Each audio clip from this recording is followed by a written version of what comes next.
how would you separate or differentiate the parishram, which is a work that people do every day to support themselves and a family, versus the karma that can cause the consequence?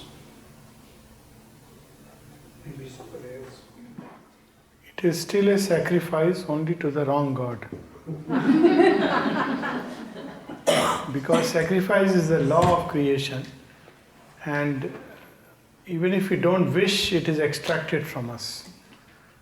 And as always, it goes into the general pool, and there is a general advancement. The prasada, everybody receives the prasada. That's the law of sacrifice. So even when we are doing in ignorance mechanically for the sake of family, it is a sacrifice, but to the ego and its adjunct selves. And therefore it brings very limited fruits, because ego means we limit ourselves. So when the hands are small, the divine may have a whole thali of laddus, but if we have diabetes, we can only take a small portion of it. So when we live by the ego, we still engage with sacrifice ignorantly. And we do receive the prasad, but by the time we receive it, that delight which should be our original share, the joy hereafter, changes into pleasure and pain. A limited pleasure, and often in its passing, a lot more pain. That's why wisdom would suggest us that instead of doing this ignorant sacrifice, do it consciously, and instead of doing it for a limited ego selves, adjunct selves, do it for the sake of the divine. That's why Aurobindo uses the word in the Life Divine, the work of works, the sole acceptable sacrifice. The ascent to the divine life is the work of works, the sole acceptable sacrifice. There is sacrifice any which way. We may think that, I am putting all this money, tomorrow I'll get, or my children will get. Children may not, and children may not care. So there is nothing which is guaranteed, So we are sacrificing with a motive. So it is not an acceptable sacrifice from the divine point of view. It will keep us tied to the circle of ignorance.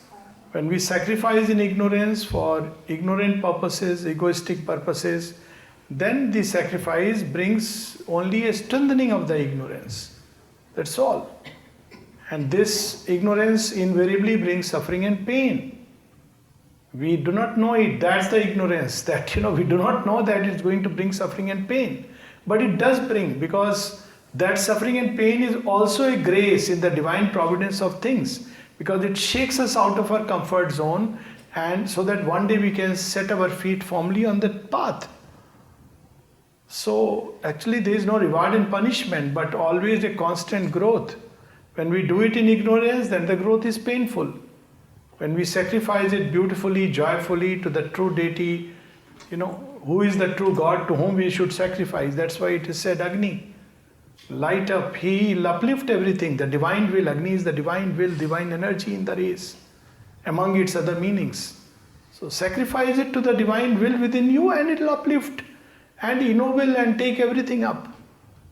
That's the only thing which will free us from suffering and pain and ignorance and bring felicity and delight. Otherwise, life will always swing between pleasure and pain, whether we like it or not. The yoga is not what you do, but why you do and how you do.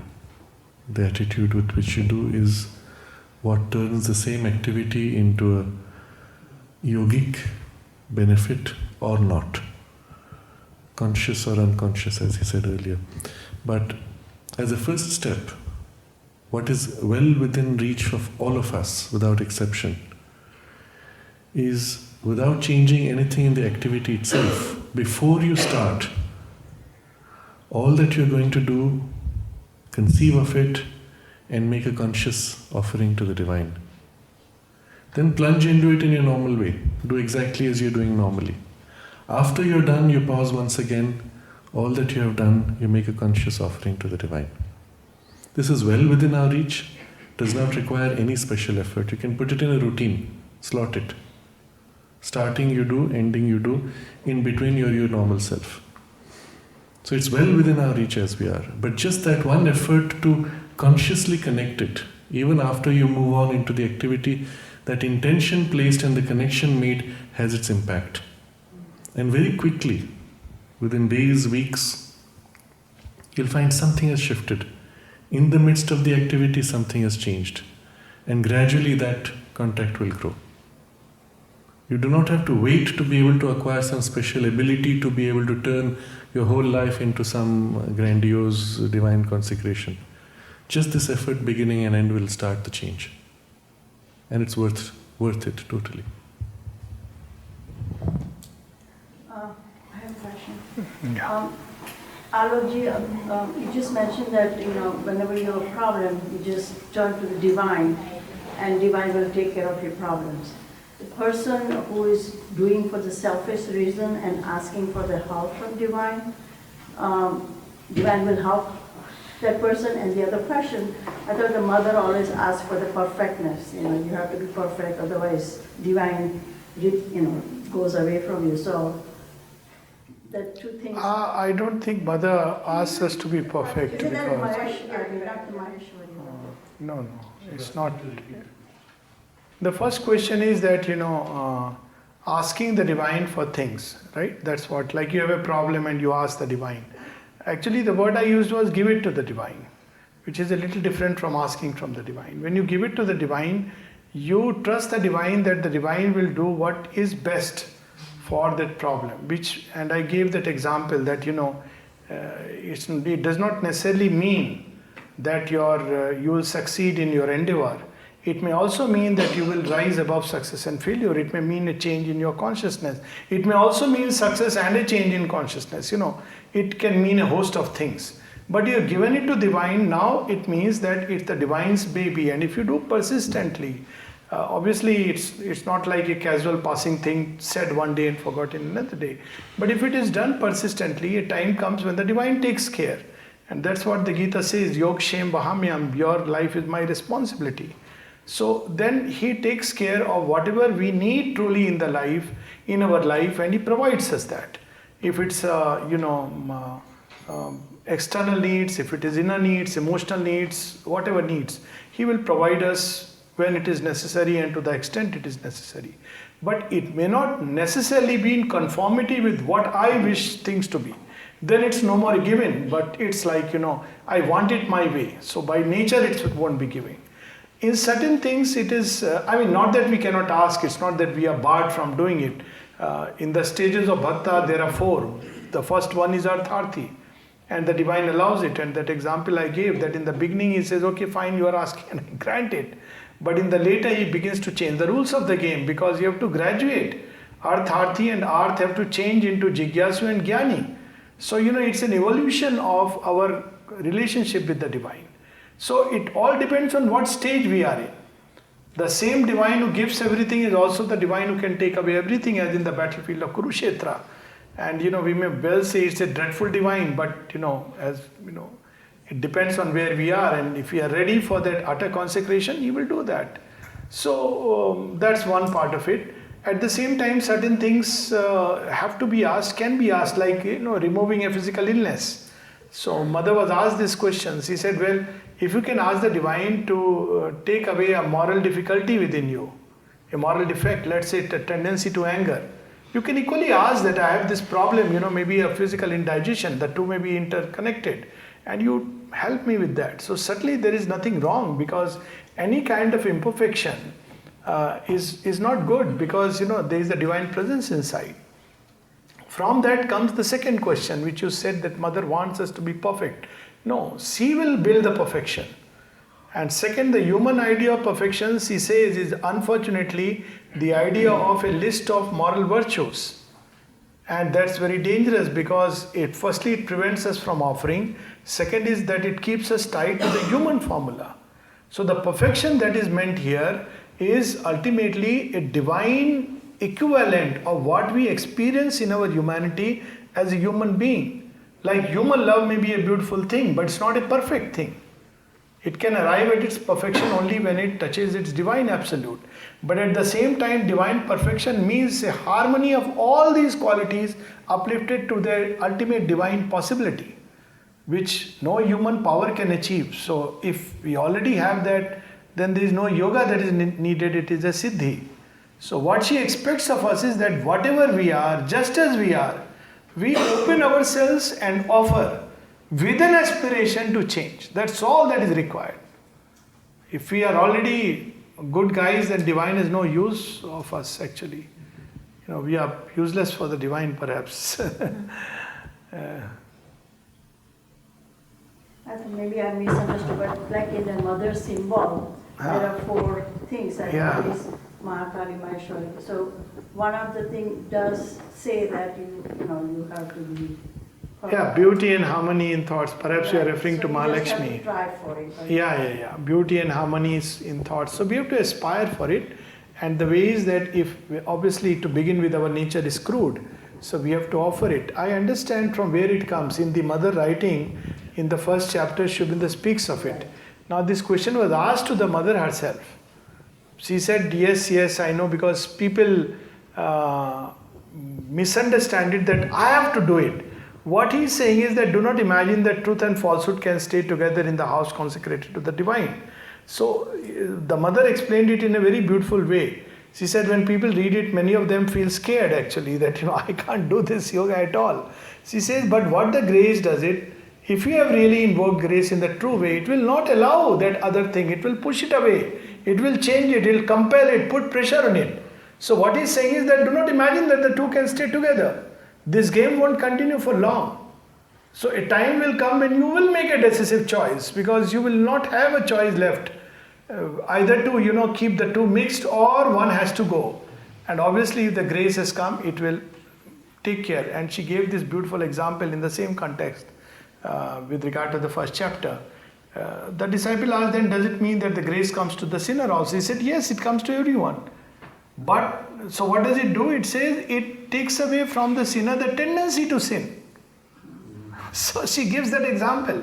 So what happens when the tendency to sin is gone away? I mean, I am not touching upon the concept or idea of sin which can be debated and, But what we mean by sin is, tendency to deviate from truth, falsehood, etc., etc. She says that's why grace is there. That's the work of the grace. Well, otherwise the grace will not come and human beings will never be able to achieve it. So there will always be a gulf. So what he is telling the sadhika who asked this question, that you must know that from your side you allow this working of grace. Don't keep on calling back. The divine has cleared the mind. See, if you take a practical example, how often does it not happen that we have anger and the divine mother's grace comes and everything is peaceful. I think countless times people experience these things. But after a while, we almost invite it again. We do foolish things, it's very clear that now I don't need to, but we do it.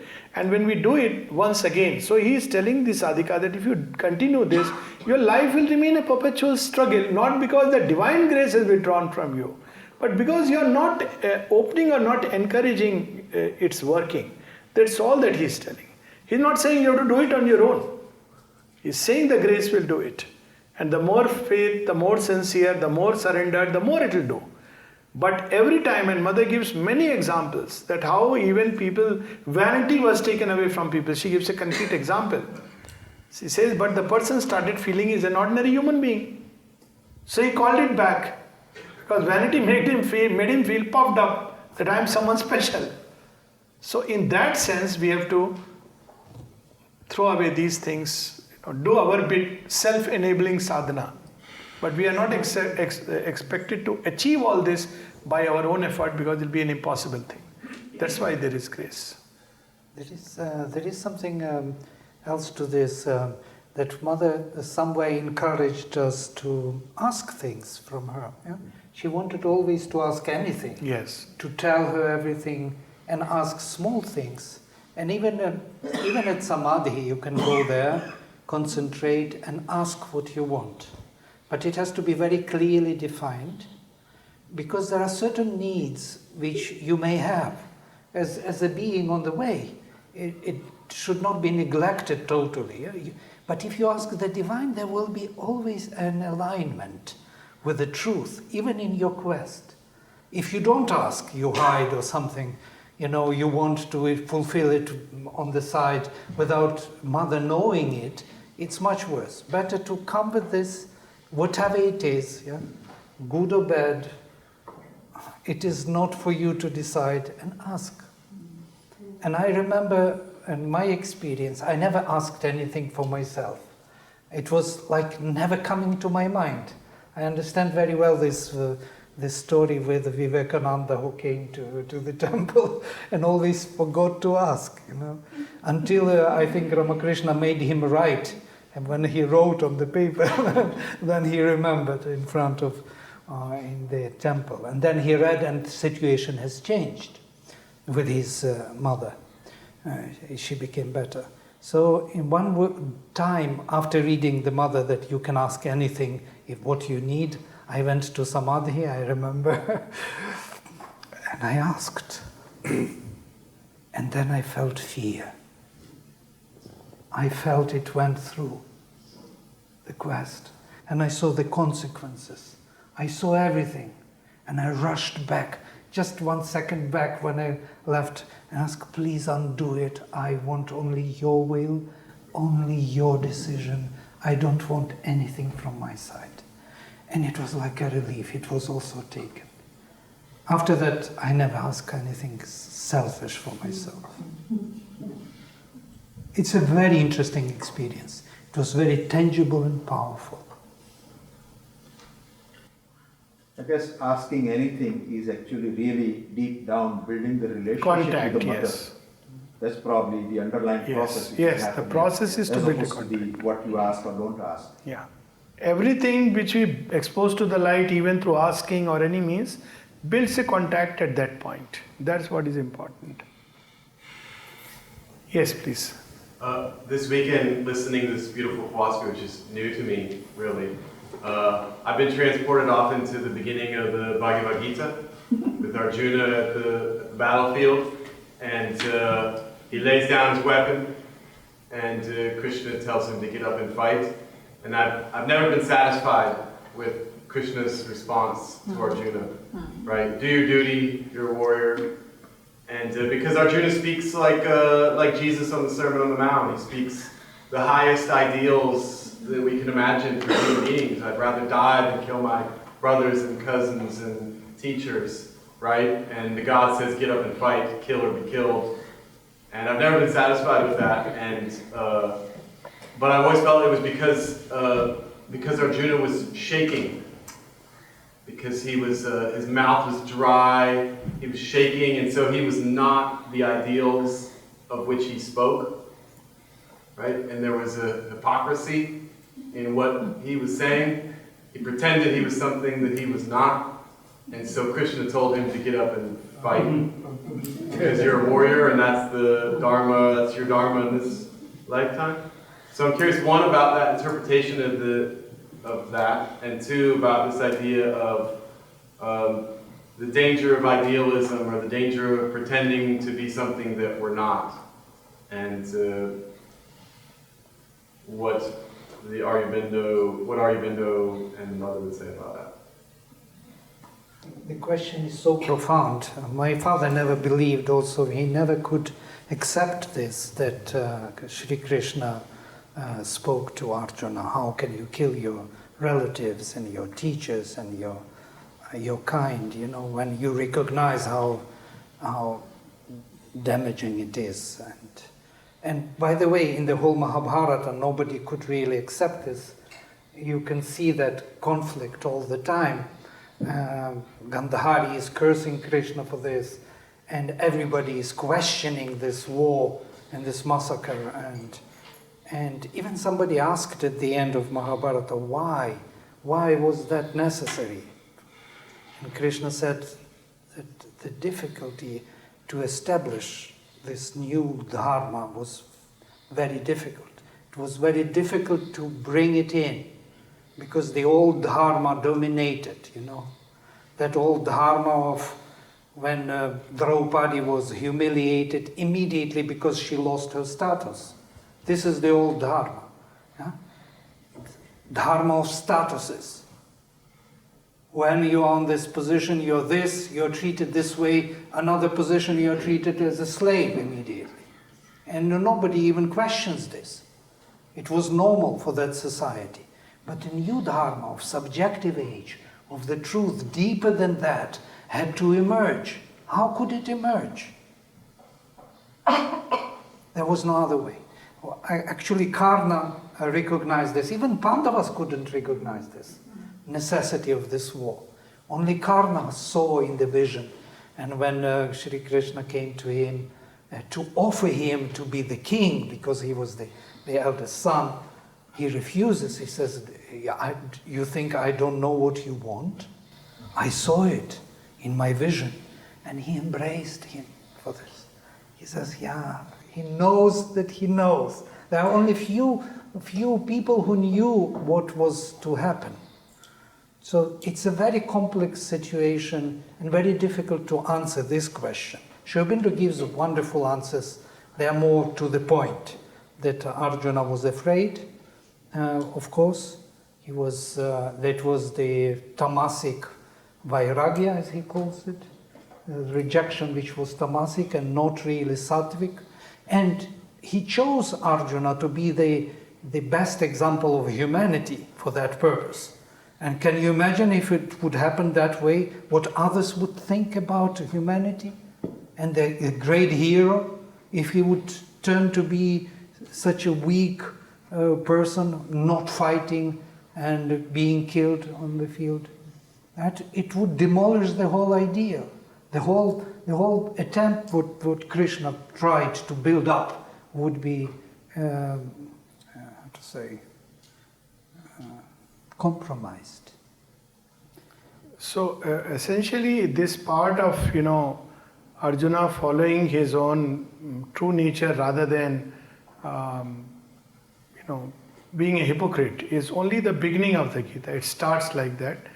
And that's the fundamental foundation. But it goes much further and deeper because it's a problem of what is the standard of conduct through which I must act. In any given situation, there are several conflicting standards and several conflicting conducts, Like say in an Indian society, a child was taught to obey the parents. But what if the parent gave a command which was not according to even the deepest sensibilities? Should I do it or should I not do it? So meaning thereby there is a law of truth which is beyond the human notion of good and bad and what should be done and should not be done. Society evolves a standard, somebody starts, then society evolves into it, and later on it unfortunately fossilizes it. But as human consciousness advances, then new dilemmas will appear, new ways of life will appear.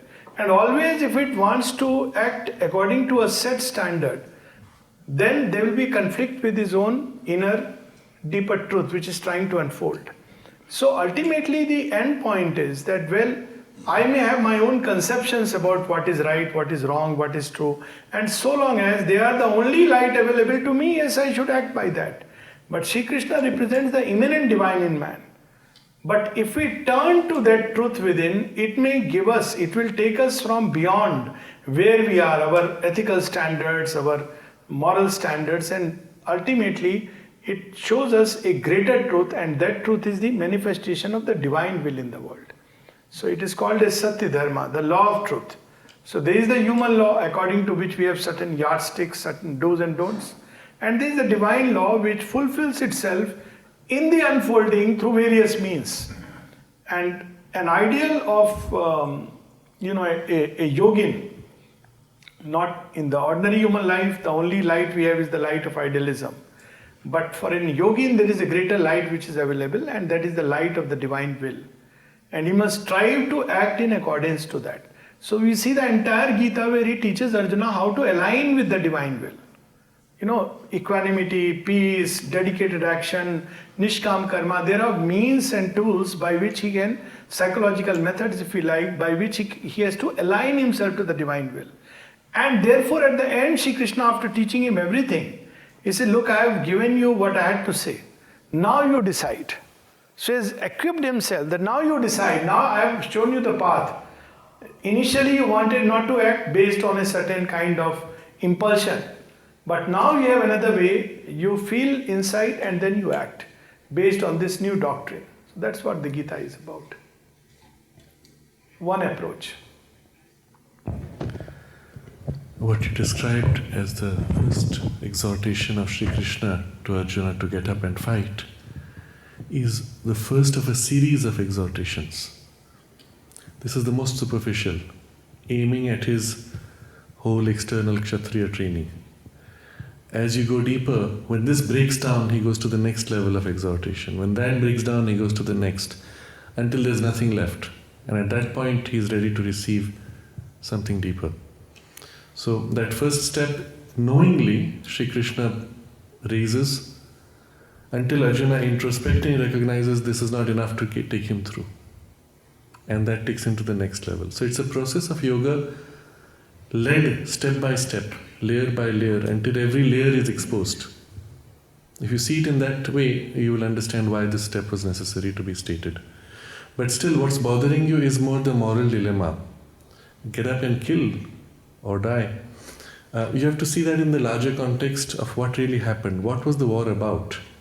On the other side were the elders ruling society, whom the whole mass of society looked up to and followed as an example. And these elders had accepted falsehood and perversion and aligned themselves to that falsehood and perversion.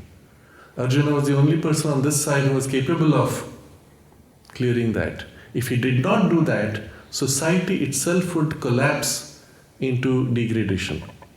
It was a point of choice evolutionarily. So what was at stake was enormous. And then at that point to say get up and fight was for fighting for something really important, very, very large. It was not just a battle between small personal interests. It was survival of human values itself. So it was a very important point if it had succeeded. But Krishna knows the crisis is bigger than just that. And so he's waiting for Arjuna to recognize that no, this is not enough as a motivation. And that's when he begins the series of introspective steps. Plus, his mission was already taken Yes. several times and it did not materialize. They did not accept any of the proposals. Yes. So, It was a last resort. Yes. In any case, wars have been fought with a greater intention. The First World War, the Second World War, the war which the defense forces fight in defense, not in aggression. They're all valid and justified, means to at least retain the sanity and integrity and harmony within a society.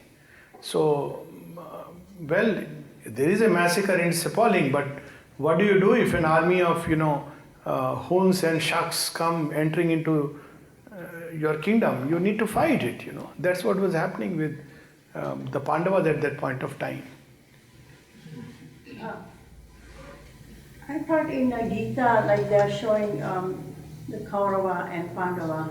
So these are like a symbolic, right? That the bad parts and the good, things, virtues should really kill the bad parts. So it's like in our life also, whatever good thing we have, but we should not, whatever the bad thing comes like ignorance and darkness, we should try to avoid that. That's It's both. It's both. It is an inner symbol, and also in the life of human societies, there comes an evolutionary stage, like the Second World War in our own, Aurobindo spoke about it, when these forces take a representative human form. So what do we do with that? Sometimes, a group of humanity may be arraigned in such a way that ISIS, for example. So what do you do with ISIS? Now, if it's only a symbol, then, we would say that let them do what they want to do and let me just, clear my own inner thing. But you may be called upon as a warrior to fight. Right. And in that process, there would be some wives who would bewail, there would be some children who will be left unattended, at least for a passage of time, and yet one must fight. Because it's for the larger good of humanity. That's precisely what Sraddhalu was saying that, certain wards, even outer wards, they are symbol of inner life. Sometimes the inner forces with which we battle take enormous, gigantic human forms. Like inner forces of greed and lust and vanity may manifest in human personas, and then they can run over earth with fire and rage and fury, and they have to be stopped. And the Kshatriya type of humanity is the best suited for stopping that. And if he doesn't do that, then he's not fulfilling his own dharma. So it takes both forms. It can take in a miniature way. As I said, within life, we must listen to parents. But what, somebody was asking me this question some time back, that should we not listen to parents always? Yes. So I said, yes, but then don't call bride burning as something bad. Because parents may induce a child. They have done it, unfortunately, and children have succumbed to that. No, you don't have to listen to everything that they say. You have to take your stand and fight, sometimes even on the most normal, so-called miniature level. So this Kurukshetra is at many levels. It is within, it is outside, it's small scale, large scale, and it's sometimes in the life of humanity when great wars can be waged. But yes, it's a last option, no doubt about it. Yes. From time to time, we become aware of people who, for whatever reason, seem to be missing heart connection to a criminal degree. We have famous people, we think of Hitler, we think of others, but there are people great and small among us with this problem, and I would like to know what the mother and what Sri Aurobindo have to say to this problem of living. What is the problem? To what connection? Well, in the beginning you stated. that you have the sociopaths, the criminals, the people that seem to be missing that heart connection. Right. How to deal with them? Yeah, and what do they say about this? About they this have not fact of used life? this language, but yes, they have spoken about evil and wicked people are there. Is that okay word, or it's too pejorative and almost racist? Yeah, we can use the word evil and people who are doing conscious evil, or I mean those who don't have love, sociopaths. That's what you're mentioning. Yeah. There's always love, even in the word sociopath. But it's very small. The energy of love is very little, diminished. So psychologically, you're quite right that when the energy of love is very diminished within the heart, the people are prone to various kinds of such anomalies which can take such deviant forms. The need to devour, the need to finish, the need to crush. It's all because this energy is missing. Ideal solution is the energy of love. So if people can embody it within themselves. When Mother was asked about this evil in the world, she said one solution is the Buddhist solution. And she said don't look at the evil side and just look at the beautiful side. To an extent it's possible, say in our personal life and we meet people who have a difficult side. Don't look at that, but look at the beautiful side of human beings, even however small it may be. She spoke of that as the first, but she says if we take this approach, then we don't have to bring in any other element, because Buddhism is about that. But she said, but if you ask me what can really transform, then she says it is the power of love which can do it. But it's not easy to bring that power or embody that power. And therefore she takes it to the next level. She says that, there are beings, she's speaking about herself, who embody this power, who are at the heart of everything. And when you make an offering to this being, it's like something which has a cascading effect upon the whole world. So practically what it would mean is that if we encounter a human being who is a sociopath or a antisocial being, then personally what I can do, what will happen in the course of world movement and destiny and play of forces is not within our control. But what we would do is that if the person is close to us in some way or the other, then I would like to, ignore that dark side and only focus on the bright side, number one. And number two, to persistently offer that being or person to the Divine Mother. Basically what I am doing is becoming indirectly a bridge between that person and the Divine, because he's not directly himself opening. And then the Divine Mother's love alone can heal or cure. That is what is within my hands. Beyond it, it's metaphysics, what would happen and how destiny would take its course. But this is within my reach. Of course, if one could embody that power of love, then it's a different thing altogether. You specifically gave the example of Hitler and such beings. Speak more clearly, please. You spoke of Hitler specifically. One of the examples she referred to, and sociopathic, that's the word you used. And you also said lacking heart connection. So I want to make a little bit of some discussion around these three things. Hitler did not lack heart connection. He was very loving to people who were with him, who were around him. You have photographs of him loving children, dogs, etc. It's not that he lacked heart connection. It's that he aligned himself to something which was perverse, asuric. You understand the term asuric? Yeah, okay. Something which was incarnate evil energy. He aligned himself to that. As a person, he could have been anything. I'm highlighting this because there is this term heart connection, which is often loosely used as something which is the good enough to solve problems. No, it's not. Heart connection may be very superficial, emotional. It does not mean connection to the soul. He lacked soul connection, you can say, yes, but heart connection one can have. One can be very empathic in one part and yet sociopathic at a more essential level. So when you come to sociopathic behavior, there's something more perverse there. There's a part that enjoys the perversion. It can put up a front which can imitate really beautifully normal human behavior. And so they can easily deceive you. But the thing behind which is using this as a front is perverse. And we have to recognize that. And often admitting such a force into a collective is enough to disrupt the collective. They come for that purpose. And if you recognize that this is an intention, that they're not going to change just because you're nice to them, they will only use your niceness, you have to take more drastic measures. In terms of specific events, the mother was very clear about certain people should not be admitted into Aurobindo.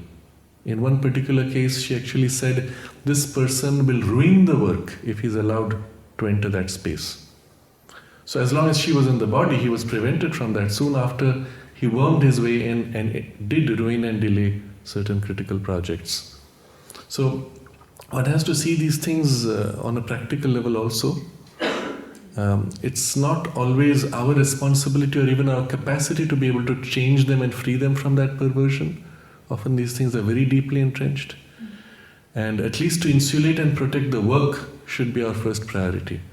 Where it comes to examples as you took of Hitler or let's say Stalin, where there were very clear alignments to the Asuric forces, the way forward was to defeat the force. If you remove the instrument, let's say there were attempts to assassinate Hitler, he would have been knocked out, somebody else taking his place, still aligned to the force. So the way in the long run would be to defeat the force itself.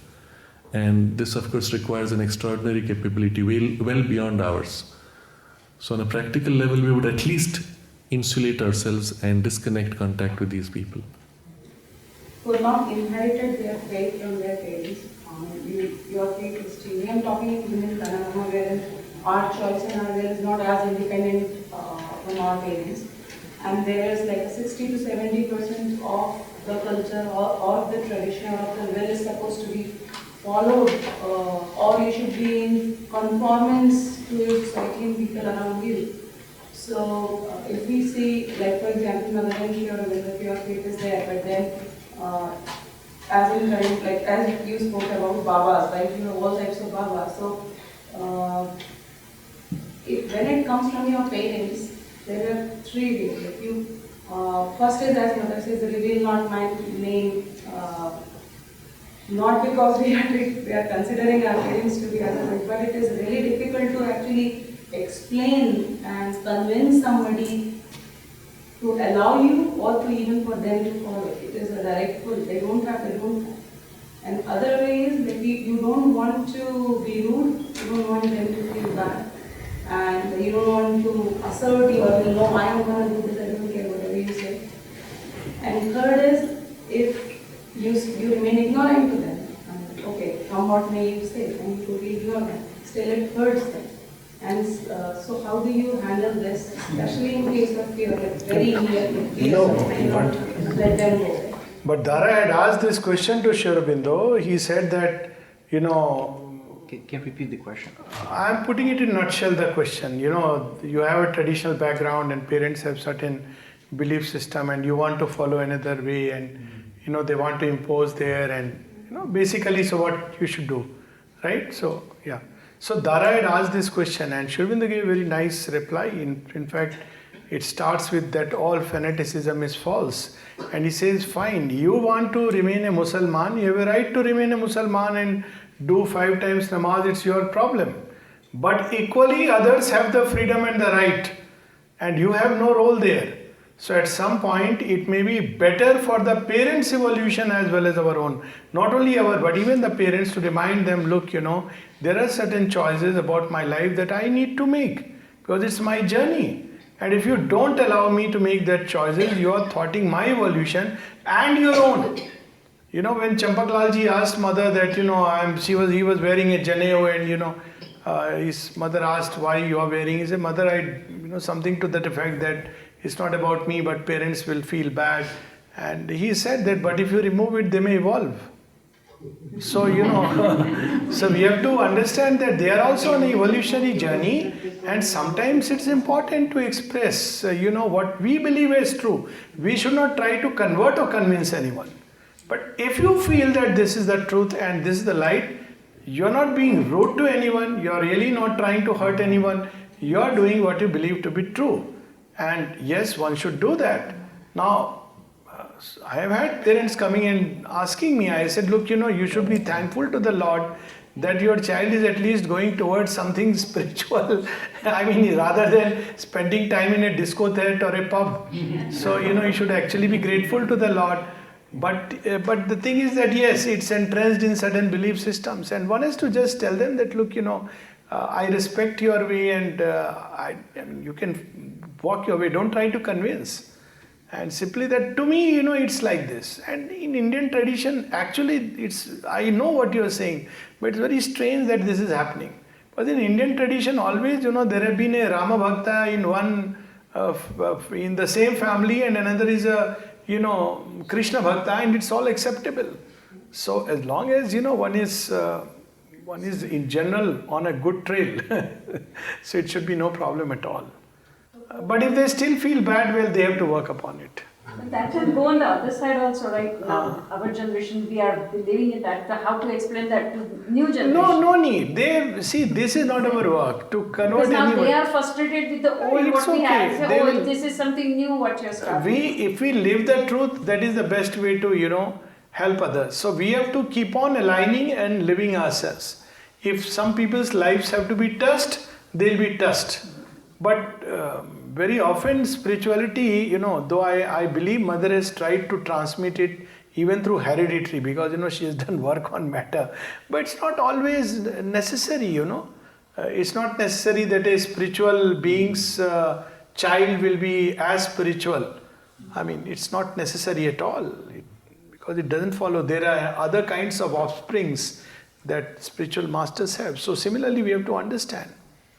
If the child gets touched, fine. It's, of course, it's a happy thing. But he has to choose one by his own this thing. Not just because he has grown up in a certain environment and therefore he naturally accepts, whereas his inclinations are elsewhere. He is on his journey. So there should be no conversion at all. The resistance you're facing is basically one of a narrowness and a rigidity, and therefore inability to adapt or adjust to variations of form. But if the person is genuine in their narrow path, if they have the sensitivity of a real experience or a contact of the presence, then there is a way you bring them into your space of experience. Let them glimpse that experience. If they are aligned to real experience and not merely ritualism, they would feel, they would recognize, and you can assist them to broaden, widen the form in which they are locked. If they do not have the sensitivity to the experience and are only stuck in blind ritual, you cannot do much except just continue and let them see for themselves the result that it has in your change, in your growth. And then something inside goes, oh yeah, maybe there's something to it. But it's a slow process, then you can assist them gradually to widen. I think there is one more reason behind that, perhaps, which that's the reason I have sympathy for them, is spirituality in total has become so perverse. It's being sold at so many counters that they say, अरे बेटा बाबा लोगों से दूर रहा करो. तुम समझते नहीं हो आजकल बहुत न्यूज़ आती है आश्रम में बहुत कुछ होता है. So now when you see going to ashram, every day, every one Baba is going to a jail. Because they are watching me. Exactly. That's why the contact of the experience, the living experience, is the only reference. My mother, by the way, just as an example, she had a spiritual inclination from very early childhood. She had been warned by her father, don't just bow down before anybody. You never know, there are a lot of fake people and sometimes dangerous ones. So when she actually came to the ashram and she was brought by her husband and she was led to the mother, so out of respect she was ready to bow down, but then briefly there was this thing in her, well, is it real? Is it genuine? And so as she bowed down, she asked, I'm not going to bow down just to anybody, are you that? The question came from inside her, and the mother responded immediately. And that's when she had the recognition. And later it was confirmed when she came down from the mother, went to the Samadhi, she saw this huge figure of Shiva there. So all the traditional deities in which she had been worshipping the divine, she had the glimpse of that there, and that gave her the confirmation. So at the end of the day, you'll find it's not what you say, it's not what you do, it's the brief moment of contact of a living experience which is the reference. And that's the only way that is really meaningful. Everything else assists towards that.